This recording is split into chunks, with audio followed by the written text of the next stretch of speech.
Hello बच्चों, आज हम डिस्कस करते हैं नया चैप्टर, नया टॉपिक, और वो है एटॉमिक स्ट्रक्चर। एटॉमिक स्ट्रक्चर को अब हम यहाँ डिस्कस करते हैं। क्या है एटॉमिक स्ट्रक्चर? दो you have already gone through in the 9th and 10th classes, तो अगर हम प्रीवियस पॉइंट्स को ही यूज़ करें, जैसे डाल्टन एटॉमिक थ्योरी था और उसके बाद मॉडर्न एटॉमिक थ्योरी आई, तो डाल्टन एटॉमिक थ्योरी से हम शुरू करते हैं।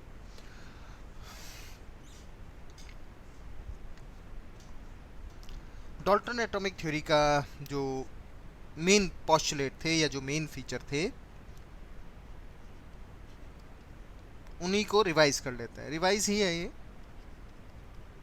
क्योंकि आप ऑलरेडी कर चुके हो और 11th में इसकी बहुत ज़्यादा ज़रूरत हमें नहीं है। डाल्टन्स एटॉमिक थ्योरी, तो उसका जो सबसे इम्पॉर्टेंट पॉइंट था वो था कि कोई भी मैटर, कोई भी substance is composed of extremely small particles known as atom. Atom का यहाँ मतलब था इनडिविजिबल पार्टिकल। ग्रीक वर्ड है, ए मतलब नॉट और टेम्नो का मतलब टू कट, यानी जिसको डिवाइड ना किया जा सके। तो मैटर इज कंपोज्ड ऑफ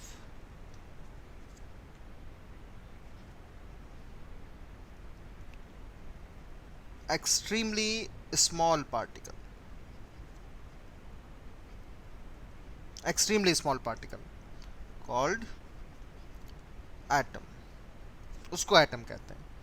यानी इनडिविजिबल, जिसको डिवाइड ना किया जा सके अकॉर्डिंग टू डाल्टन।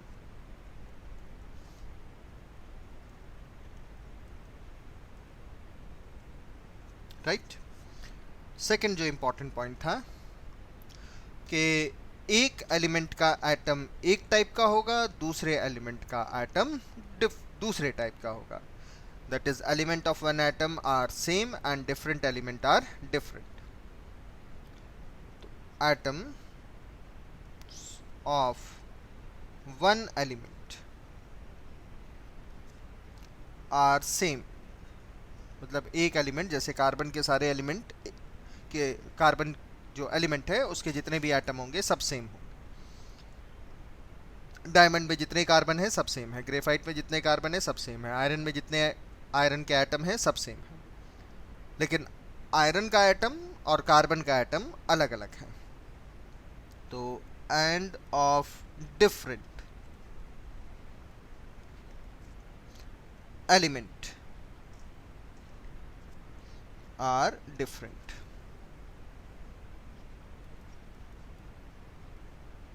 यानी एक एलिमेंट के एटम सारे सेम, दूसरे एलिमेंट के भी एटम सारे सेम, लेकिन दो अलग अलग एलिमेंट के एटम अलग अलग होंगे।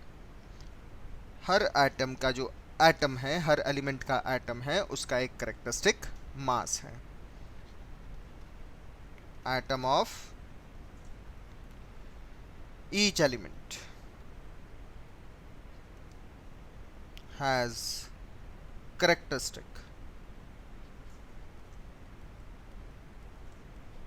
मास। एटम वो छोटे से छोटा पार्ट है किसी एलिमेंट का जो रिएक्शन में पार्ट लेता है। So atom take part in chemical reaction.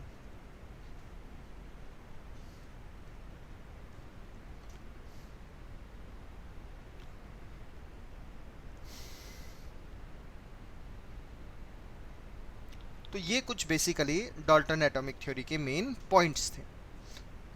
लेकिन हमें यहाँ मेन पॉइंट इन सबको डिस्कस नहीं करना है, हमें इससे आगे बढ़ना है अब और पहुँच जाना है discovery of electron, proton and neutron की तरफ, जिन्होंने डाल्टन की एटॉमिक थ्योरी को डिस्कार्ड किया था। दैट इज सब एटॉमिक पार्टिकल, या जिनको हम फंडामेंटल पार्टिकल भी बोलते हैं। सब एटॉमिक पार्टिकल्स। या फंडामेंटल पार्टिकल्स भी बोलते हैं, सब एटॉमिक पार्टिकल जिन्होंने ये थ्योरी डिस्प्रूव कर दी थी कि एटम सबसे छोटा है। एटम सबसे छोटा नहीं है, उसको तोड़ा नहीं जा सकता, ऐसा नहीं है, उसको भी तोड़ सकते हैं, इलेक्ट्रॉन प्रोटॉन न्यूट्रॉन में तोड़ सकते हैं। या कहें कि इलेक्ट्रॉन प्रोटॉन न्यूट्रॉन जो फंडामेंटल पार्टिकल है उससे हमारा एटम बना है। तो फर्स्ट आता है हमारे पास डिस्कवरी ऑफ इलेक्ट्रॉन, इलेक्ट्रॉन की डिस्कवरी। और इलेक्ट्रॉन की डिस्कवरी में सबसे पहले हमें एक एक्सपेरिमेंट लेना है जो किया था William crooks and Julius Plucker ने। अलग अलग समय पर किया था लेकिन रिजल्ट सेम आए थे। तो डिस्चार्ज ट्यूब का जो एक्सपेरिमेंट है उसकी बात कर रहे हैं हम। कैथोड रे एक्सपेरिमेंट भी जिसको हम बोलते हैं। तो अब हम बात करते हैं डिस्चार्ज ट्यूब।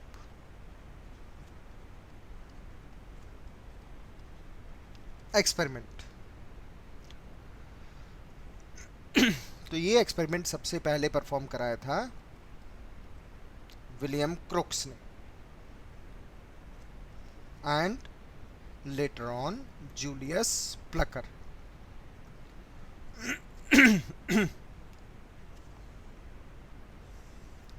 क्या एक्सपेरिमेंट था ये? बहुत सिंपल सा एक्सपेरिमेंट था। इसके अकॉर्डिंग एक सील्ड ग्लास ट्यूब ली गई ऐसे,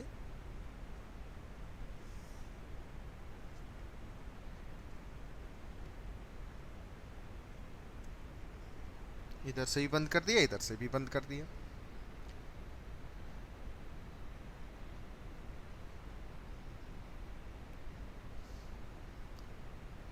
और इसमें हमने एक वायर लगाया यहाँ पर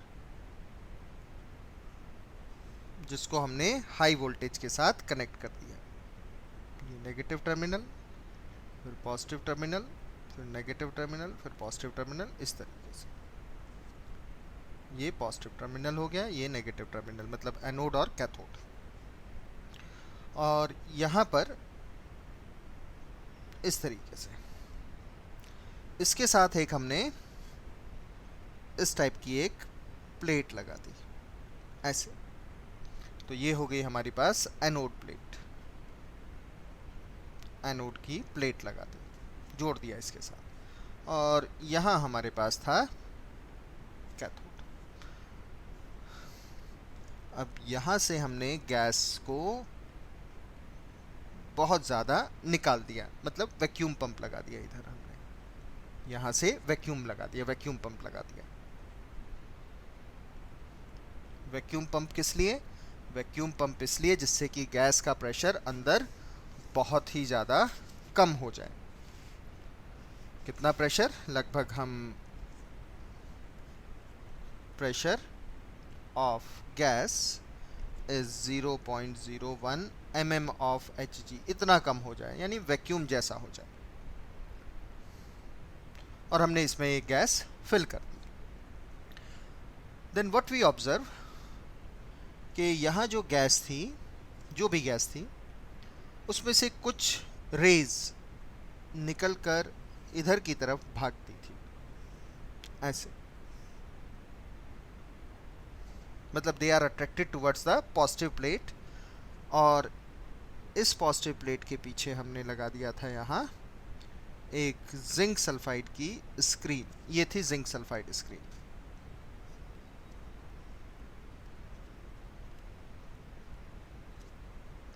और इस प्लेट में बहुत छोटे छोटे होल्स कर दिए थे ऐसे। तो ये रेज इधर से इन होल्स से पास होकर इस तरीके से यहाँ जाकर टकराई थी, स्ट्राइक किया था। इधर से ये रेज आई, इस होल से पास हुई और इधर टकराने लगी। और टकराने के बाद एक इल्यूमिनेसेंस, ग्रीन ग्लो दिया था, इल्यूमिनेसेंस दिया था, चमक दी थी, एकदम चमक के साथ आई थी। किस कलर में? ग्रीन इल्यूमिनेसेंस के साथ।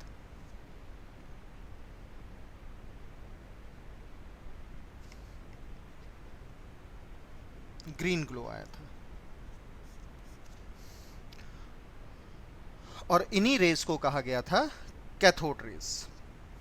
इन्हीं रेस को कहा गया था कैथोड रेस। यहाँ से हमने बहुत हाई वोल्टेज दिया था। हाई वोल्टेज था लगभग 10,000 टू 15,000 वोल्ट के आसपास।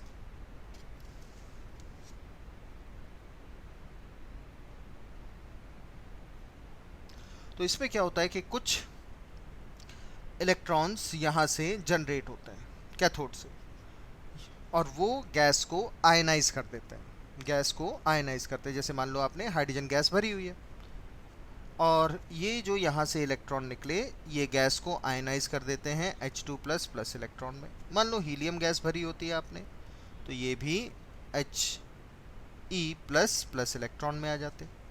तो एक तो पॉजिटिव पार्ट डेवलप हुआ और एक ये नेगेटिव पार्ट डेवलप हुआ। और क्योंकि ये ऐसा लगा कि कहाँ से जनरेट हो रहे हैं, कैथोड से, और मूव किसकी तरफ कर रहे हैं, एनोड की तरफ।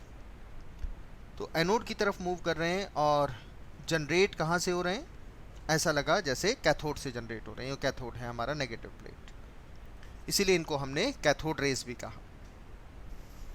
इनको हमने क्या कहा, कैथोड रेस। और ये कैथोड रेस सीधी पोर्स से निकलकर फाइनली स्ट्राइक कर गई जिंक सल्फाइड स्क्रीन पर, और एक ग्रीन ग्लो दिया, एक ग्रीन कलर का फ्लोरोसेंट दिया।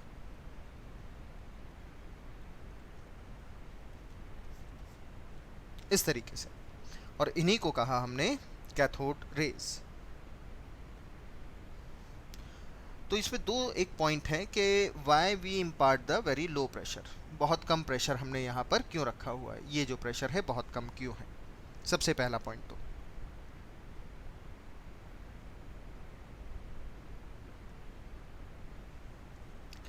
तो जो सबसे कम प्रेशर रखने का बेसिक रीज़न था वो था कि अगर हम यहाँ पर गैस को, इस डिस्चार्ज ट्यूब के अंदर गैस को हाई प्रेशर से भर देते, हमने तो वैक्यूम लगाकर बहुत लो प्रेशर कर दिया था, और इधर हमारे पास ये एक प्लेट थी जो एक पॉजिटिव टर्मिनल से जुड़ी थी, इधर ये एक हमारे पास नेगेटिव प्लेट थी। अगर हम यहाँ गैस हाई प्रेशर पर रखते इफ़, तो गैस की यहाँ डेंसिटी, यहाँ अमाउंट बहुत ज़्यादा होता, एक्सेसिव अमाउंट होता। और अब भी ऐसे तो इलेक्ट्रॉन डेवलप होते ही हमारे पास, लेकिन जैसे ही इलेक्ट्रॉन डेवलप होते ही इलेक्ट्रॉन ये किसी ना किसी गैस के पार्टिकल से टक्कर खाते रहते और प्रॉपरली एनोड तक नहीं पहुंच सकते थे। एनोड तक नहीं पहुंचते तो जिंक सल्फाइड की स्क्रीन से भी आसानी से नहीं टकराते। लेकिन अगर हमने यहाँ पर गैस का प्रेशर कर दिया बहुत लो, इस तरीके से, और सेम हमने यहाँ एक वायर लगा दिया, हाई वोल्टेज कर दिया जिससे गैस आसानी से आयनाइज हो सके, ये पॉजिटिव टर्मिनल, ये नेगेटिव टर्मिनल, और ये इससे प्लेट जोड़ दी है, यहाँ प्लेट जोड़ दी। अब गैस के पार्टिकल मान लो बहुत कम है, ऐसे बस इतने ही है, तो जो भी इलेक्ट्रॉन डेवलप होंगे, जो भी इलेक्ट्रॉन यहाँ डेवलप होंगे, वो आसानी से बिना किसी रेजिस्टेंस के इस स्क्रीन पर जाकर टकरा सकते थे, जिससे हमें रिजल्ट मिलते। इसीलिए गैस का प्रेशर यहाँ लो रखा गया। अब इसकी कुछ कैरेक्टरिस्टिक्स थी, प्रॉपर्टीज थी, properties of cathode ray. Cathode rays की प्रॉपर्टीज क्या है?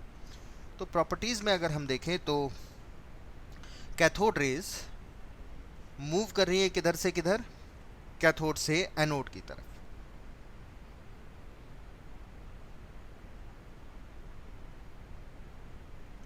राइट। तो इसका मतलब हुआ कि ये हमारे पास नेगेटिव चार्ज की होंगी। तो as gases, sorry, as rays moving towards anode यानी positive plate, means rays consist of, rays are of negative negatively charged. Negative charge की होंगी तभी पॉजिटिव प्लेट की तरफ जा रही है। सेकेंड वन, अगर हम इन रेज को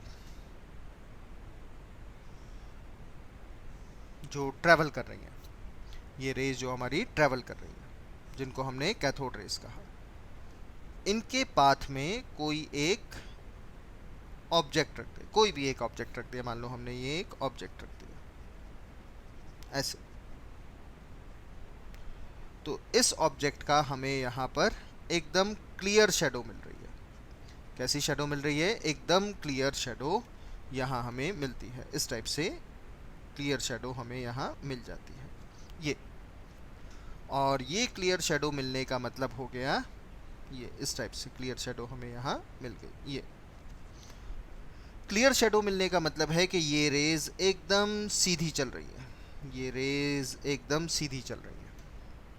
क्योंकि अगर ये रेज सीधी नहीं चल रही होती तो हमें क्लियर शेडो नहीं मिलती। शार्प शेडो बनाती है, क्लियर शेडो बनाती है। और ये हो गया हमारा ऑब्जेक्ट। तो on placing an object in the path of these rays, a sharp shadow, clear shadow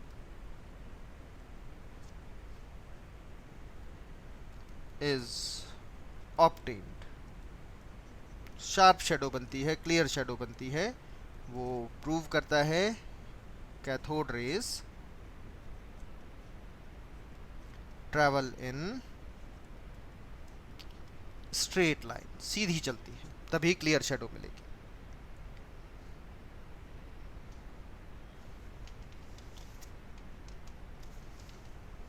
third point पर आते हैं।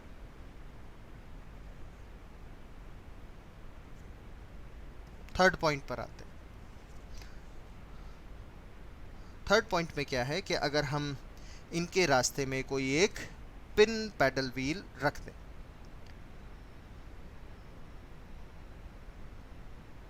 पिन पैडल व्हील मतलब कि अगर ये हमारे पास फिर से वही डिस्चार्ज ट्यूब है ऐसे, और ये रेज ऐसे सीधी सीधी चल रही है, ऐसे सीधी सीधी चल रही है, और हम इसके पाथ में कोई एक इस टाइप का पिन पैडल व्हील लगा दे, मतलब ऐसा पैडल व्हील जो घूम सकता हो, ऐसे घूम रहा है, मतलब ये ऐसे घूम जाता है, ऐसे घूम जाता है, घूम सकता है। तो जैसे ही हम इनके पाथ में इस पिन पैडल व्हील को रखते हैं, ये हमारे पास वही टर्मिनल हो गया, नेगेटिव टर्मिनल, और इधर हो गया हमारे पास सेम पॉजिटिव टर्मिनल, राइट। तो ये रेज इससे टकराती हैं यहाँ और इसको घुमा देती है, ऐसे घूमने लगता है। तो ये है हमारे पास पिन पैडल व्हील, ये है हमारे पास पिन पैडल व्हील, मतलब ऐसा जिसका फ्रिक्शन बहुत कम है, आसानी से घूम जाए पैडल व्हील। तो ये घूमने लगता है। अब घूम क्यों रहा है? घूम इसलिए रहा है, या घूमना ये प्रूव कर रहा है कि इन रेस के पास, इन कैथोड रेस के पास मोमेंटम है, मास है, वेलोसिटी है, और वही ट्रांसफर हुआ, यानी एनर्जी है इनके पास, तभी ये घूम रहा है। मास है, वही ट्रांसफर हो रहा है, वेलोसिटी है, एनर्जी है, और इसी वजह से घूम गया।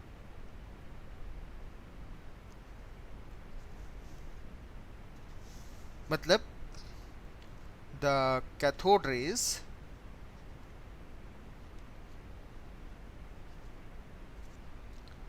Are made up of particles, क्योंकि मोमेंटम है, मोमेंटम है तो मास है, मास है तो पार्टिकल नेचर जरूर होगा। Particles as they rotate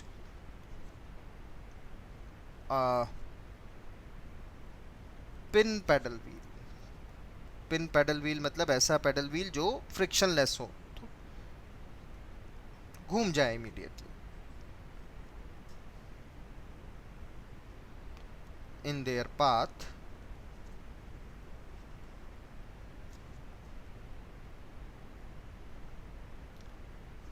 that is they have momentum,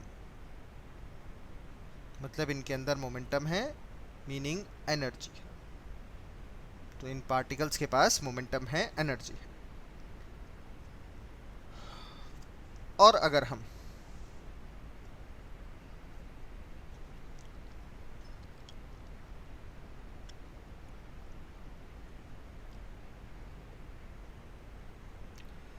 in cathode rays को मान लेते हैं, ये कैथोड रेस है हमारे पास, ये कैथोड रेस है,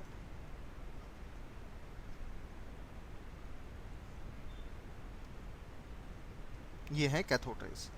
इनको अगर हम किसी इलेक्ट्रिक फील्ड में लगाते हैं, ये पॉजिटिव प्लेट हो गई, ये नेगेटिव प्लेट हो गई, तो नेचुरल सी बात है कि ये अब सीधी जाने की जगह इधर की तरफ मुड़ जाएंगी, यानी डिफ्लेक्शन आएगा टुवर्ड्स पॉजिटिव प्लेट। प्रूव करता है कि ये नेगेटिव चार्ज से बनी है। सो इन इलेक्ट्रिक फील्ड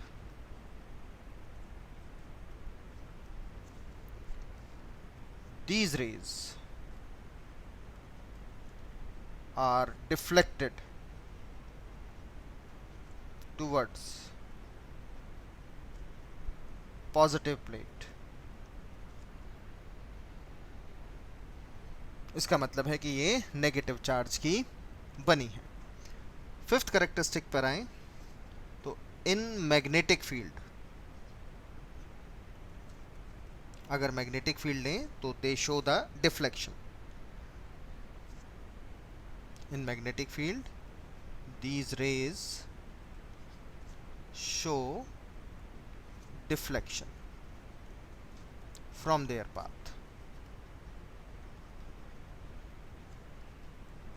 वो मैग्नेटिक फील्ड पर डिपेंड करेगा कैसे वो डिफ्लेक्शन, किधर की तरफ वो डिफ्लेक्शन दिखाएंगे।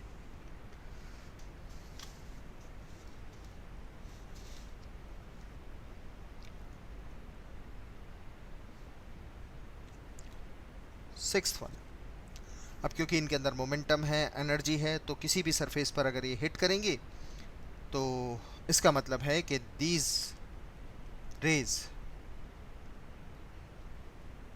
Produce heating effect.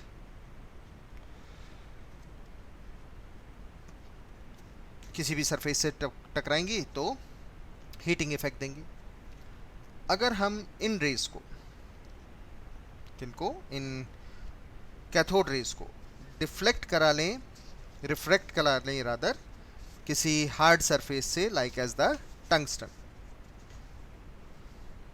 राइट, तो ये एक्सरे प्रोड्यूस करती हैं। मतलब कि अगर हमारी ये कौन सी रेज जा रही हैं,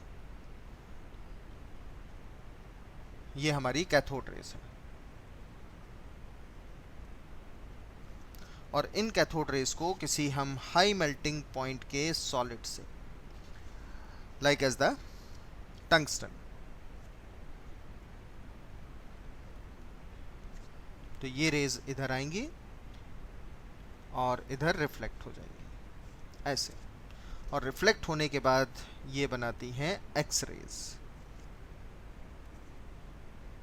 ये बनाती हैं एक्स रेज। कौन सा एक्सपेरिमेंट है ये? मोजले का एक्सपेरिमेंट है, मोजलेज एक्सपेरिमेंट।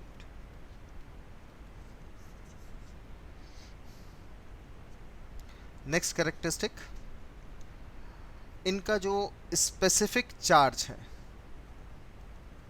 स्पेसिफिक चार्ज, अब स्पेसिफिक चार्ज क्या होता है? वो होता है E/m रेशियो। E क्या है यहाँ? Charge to mass ratio, charge to mass ratio, वो हमेशा कांस्टेंट आएगा, ऑलवेज कांस्टेंट आएगा। और इसकी जो वैल्यू आती है वो लगभग आती है -1.76 इंटू 10⁻11 कूलम पर केजी। और अगर आपको ग्राम में लिखनी है तो -1.76 इंटू 10⁸ कूलम पर ग्राम। अब कूलम हो गया चार्ज की यूनिट और मास की यूनिट या तो केजी हो गई या ग्राम हो गई हमारे इस तरीके से हम कांस्टेंट वैल्यू ले लेते हैं। और ये कांस्टेंट वैल्यू है, ये जो वैल्यू है, ये बेसिकली थॉमसन ने कैलकुलेट की थी अपने एक्सपेरिमेंट से, जिसको हम बोलते हैं CRO, कैथोड रे ऑस्किलोस्कोप से। तो थॉमसन ने ये कैलकुलेट किया था। मोस्टली जो मेन प्रॉपर्टीज़ हैं कैथोड रेस की, वो थॉमसन्स ने कैलकुलेट की थी या थॉमसन्स ने बताई थी, इसीलिए the credit goes to the Thomson. Electron की डिस्कवरी का जो क्रेडिट है वो थॉमसन को जाता है।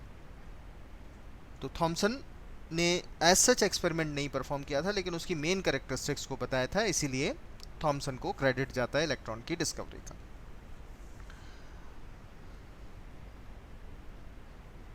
अब ये E/m की वैल्यू कांस्टेंट क्यों आती है? E/m की वैल्यू कांस्टेंट इसलिए आती है कि जैसे हमने कोई भी गैस ले, हाइड्रोजन गैस भरी है तो इससे H2+ बना होगा, प्लस इलेक्ट्रॉन बना होगा। हीलियम गैस ली तो इससे आपको हीलियम प्लस बनेगा, प्लस इलेक्ट्रॉन बनेगा। मान लो सोडियम वेपर्स ली होती, सोडियम गैस लिया होता, तो इससे भी हमें सोडियम गैस बनता, प्लस इलेक्ट्रॉन। अब ये जो है इलेक्ट्रॉन, यही है हमारी कैथोड रेज। अब कैथोड रेज चाहे हाइड्रोजन से बने, हीलियम से बने, सोडियम से बने, वो मेनली तो बन रही है इलेक्ट्रॉन की वजह से ही।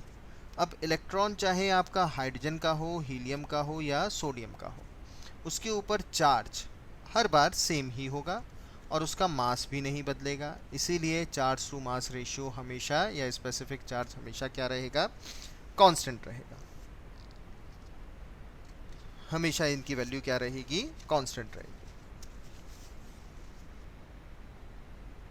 मतलब ये कि जो स्पेसिफिक चार्ज है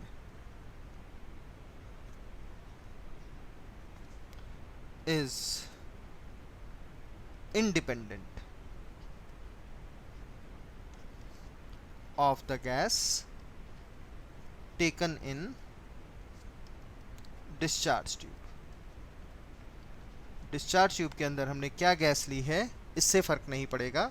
हमारे पास स्पेसिफिक चार्ज यानी चार्ज टू मास रेशियो हमेशा क्या आएगा? कांस्टेंट ही आएगा। और ये जो टर्म इलेक्ट्रॉन है, इलेक्ट्रॉन की जो टर्म है वो स्टोनी ने दी थी, यानी term electron was given by scientist stony. और ये एक फंडामेंटल पार्टिकल की तरह से यूज किया था, राइट। उसके बाद आए थे जी हमारे पास कौन? Millikan oil drop experiment. इस मिलिकन ऑयल ड्रॉप एक्सपेरिमेंट से क्या पता चला? मिलिकन ऑयल ड्रॉप एक्सपेरिमेंट से हमें उस फंडामेंटल चार्ज यानी इलेक्ट्रॉन पर कितना चार्ज है, बेसिक चार्ज है, वो पता चला। और ये है वो मिलिकन का oil drop experiment, Millikan's oil drop experiment. अब इस मिलिकन ऑयल ड्रॉप एक्सपेरिमेंट में क्या है, ये देखिए यहाँ पर, ये है ऑयल को स्प्रे किया हुआ है, और ये ऑयल को यहाँ से स्प्रे किया, इधर से ये ऑयल ड्रॉपलेट्स हैं, ये हैं ऑयल ड्रॉपलेट्स। और यहाँ पर थोड़ी सी गैस एट लो प्रेशर भर दी है, और आप देख सकते हो कि यहाँ से हमने सेवरल थाउजेंड वोल्ट दिया है। तो गैस अगर मान लो आपने हाइड्रोजन भरी थी तो उस सेवरल थाउजेंड वोल्ट से गैस आयोनाइज हो जाएगी, और ऊपर से ये ऑयल ड्रॉपलेट्स नीचे की तरफ आ रहे हैं। यहाँ एक छोटा सा स्पेस है, इसी में से ऑयल ड्रॉप नीचे आते हैं, और यहाँ पर है हमारे पास हाइड्रोजन गैस से आयोनाइज होने वाला हाइड्रोजन प्लस प्लस इलेक्ट्रॉन। अब जैसे ही ये ऑयल ड्रॉपलेट नीचे आते हैं, जैसे ही ये ऑयल ड्रॉपलेट नीचे आते हैं, तो इस ऑयल ड्रॉपलेट के ऊपर इलेक्ट्रॉन एड्सॉर्ब हो जाएंगे। तो ऑयल ड्रॉप के ऊपर आ गए कौन? इलेक्ट्रॉन। ये ऐसे हो गए, तो ऑयल ड्रॉप हो गई नेगेटिव चार्ज। अब इसमें जो नीचे वाली प्लेट है ये नेगेटिव प्लेट बना देते हैं और इसमें एक ऊपर प्लेट है जो पॉजिटिव प्लेट होती है, ऐसे। अब जब ऑयल पार्टिकल नीचे की तरफ आ रहा है, जब ऑयल पार्टिकल्स जिनके पास इलेक्ट्रॉन है नीचे की तरफ आ रहे हैं और इस प्लेट पर भी चार्ज क्या है, नेगेटिव, तो इन दो में होगा रिपल्शन। क्या होगा इनमें, रिपल्शन। लेकिन ग्रेविटी की इफेक्ट की वजह से इनको नीचे भी आना है। तब क्या करते हैं कि हम यहाँ पर इतना पोटेंशियल लगाते हैं, नेगेटिव चार्ज इतना लगाते हैं कि वो ग्रेविटेशनल फोर्स के बराबर हो जाए, यानी Fc is equal to E into E. और इससे फिर हम मिनिमम वैल्यू ऑफ E निकाल लेते हैं, यानी चार्ज की वैल्यू निकाल लेते हैं। और चार्ज की वैल्यू आती है हमारे पास कितनी, -1.6 इंटू 10⁻⁻19 कूलम। ये है हमारी CGS सिस्टम में, या फिर -4.8 इंटू 10⁻⁻19 -10 ESU। तो ESU वाली है CGS में और ये है हमारी SI सिस्टम में। तो हमने मिलिकन ऑयल ड्रॉप एक्सपेरिमेंट से चार्ज की वैल्यू को कैलकुलेट कर लिया। किसको कैलकुलेट कर लिया, चार्ज को कैलकुलेट कर लिया। और थॉमसन ने हमें E/m बता ही दिया था, कितना था, -1.76 इंटू 10⁻11। और इलेक्ट्रॉन का चार्ज हम -1.6 इंटू 10⁻⁻19 कूलम निकाल चुके हैं। तो हमारे पास मैथमेटिकली दो इक्वेशन हो गई। तो यहाँ से हमने मास ऑफ इलेक्ट्रॉन निकाल लिया और उसकी वैल्यू आई लगभग 9.1 इंटू 10⁻28 ग्राम, या फिर 9.1 इंटू 10⁻31 kg। तो ये हमारे पास कैलकुलेटेड मास आया। इस तरीके से हमने मास ऑफ इलेक्ट्रॉन कैलकुलेट किया। And the mass of electron